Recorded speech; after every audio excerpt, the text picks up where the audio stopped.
اور ان کو پوچھنے والا بھی کوئی نہیں ہے. یعنی صدر مملکت کے آفس کے اندر ایک ایسی قوت موجود ہے جو صدر کو بائی پاس کرنے پر بھی قادر ہے.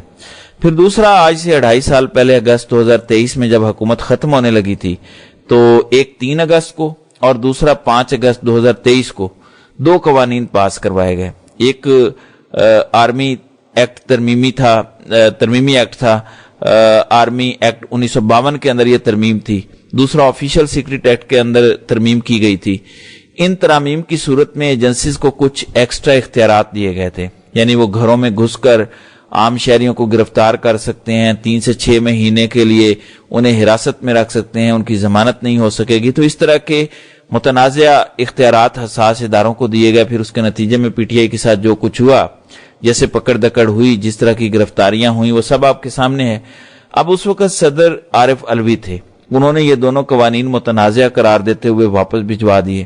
اپنے سٹاف کو بھی انہوں نے کہا کہ یہ قانون انسانی حقوق کے منافی ہیں تو یہ واپس کیا جائے. انہوں نے آرڈر کر دیا، لیکن ان کے آرڈر کے کرنے کے باوجود وہ ترامیمی بل واپس نہیں بھیجے گئے بلکہ ان کی منظوری دی گئی.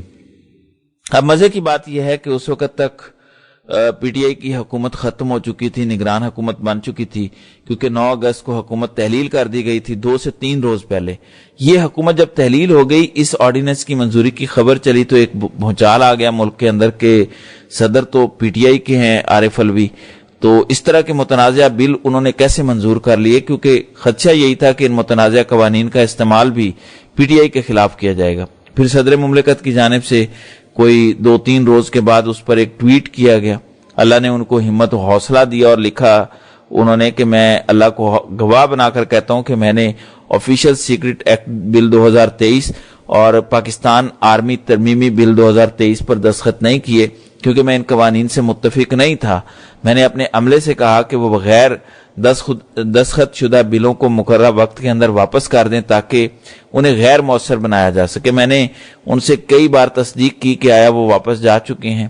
مجھے یقین دلایا گیا کہ وہ واپس جا چکے ہیں، تاہم مجھے آج پتا چلا کہ میرا عملہ میری مرضی اور حکم کے خلاف گیا. اللہ سب جانتا ہے، وہ انشاءاللہ معاف کر دے گا، لیکن میں ان لوگوں سے معافی مانگتا ہوں جو اس سے متاثر ہوں گے.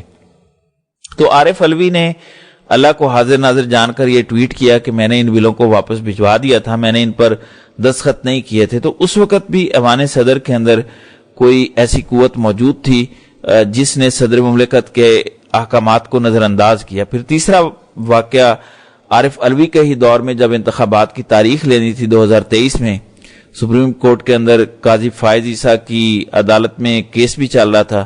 اسی کیس کے اندر ہمیں فروری کے دوسرے ہفتے کے اندر تاریخ دینے والی خبر بھی سامنے آئی. الیکشن کمیشن آف پاکستان کا اس وقت یہ ماننا تھا کہ صدر مملکت کو تاریخ دینے کا اختیار نہیں ہے، تاریخ دینے کا حتمی اختیار الیکشن کمیشن کو ہے. اس معاملے پر صدر عارف علوی نے اس وقت کے وزیر قانون عرفان اسلم کو خط لکھا اور کہا کہ وزارت قانون رہنمائی کرے کہ تاریخ دینے کا اختیار صدر مملکت کو ہے یا الیکشن کمیشن آف پاکستان کو ہے. تو یہ معاملہ بھیجا گیا وزارت قانون کو. اس وقت پی ٹی آئی حکومت ختم ہو چکی تھی، نگران وزیر قانون تھے عرفان اسلم. پہلے صوبائی الیکشن پر انہیں اعتراض تھا کہ وہ گورنر تاریخ دیں گے. اب نیشنل الیکشن کا یہ معاملہ تھا.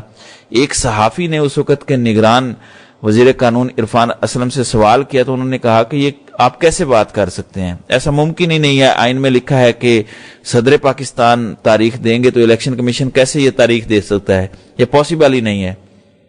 یعنی عارف علوی کے موقف کی انہوں نے تائید کی، لیکن تھوڑی دیر بعد وہی خبر جس کی تردید نگران وزیر قانون نے کی تھی وہ خبر میڈیا پر جاری کی گئی اور ترجمان وزارت قانون کے ذریعے جاری کروایا گیا اور کہا گیا کہ وزارت قانون نے صدر پاکستان کو یہ رائے دی کہ عام انتخابات کی تاریخ دینے کا اختیار صدر پاکستان کو نہیں بلکہ الیکشن کمیشن آف پاکستان کو حاصل ہے.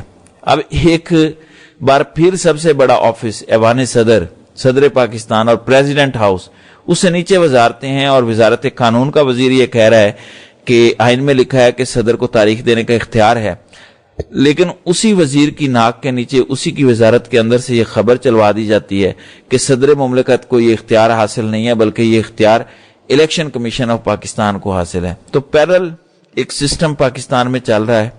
اس حد تک اب یہ لوگ طاقتور ہو چکے ہیں کہ یہ صدر پاکستان کو خاطر میں نہیں لاتے، وہ وزیر قانون اور وزارت قانون کو بھی خاطر میں نہیں لاتے، اور اپنی طرف سے وہ اس طرح کے بیانات چلوا دیتے ہیں. سو یہ صورتحال ہے. آج بھی الیکشن صدر مملکت جو موجودہ ہیں آصف زرداری تردید کر رہے ہیں، لیکن اس کے باوجود ساری چیزیں آپ کے سامنے ہیں کہ کیسے اسٹیٹ کو چند جو ہے وہ نامعلوم ہاتھ جو ہے وہ چلا رہے ہیں. سو یہ صورتحال ہے. تو ناظرین کرام، آپ کی اس ویڈیو کے حوالے سے کیا رائے ہے؟ آپ اپنی رائے کا اظہار کامنٹ سیکشن میں ضرور کیجیے گا.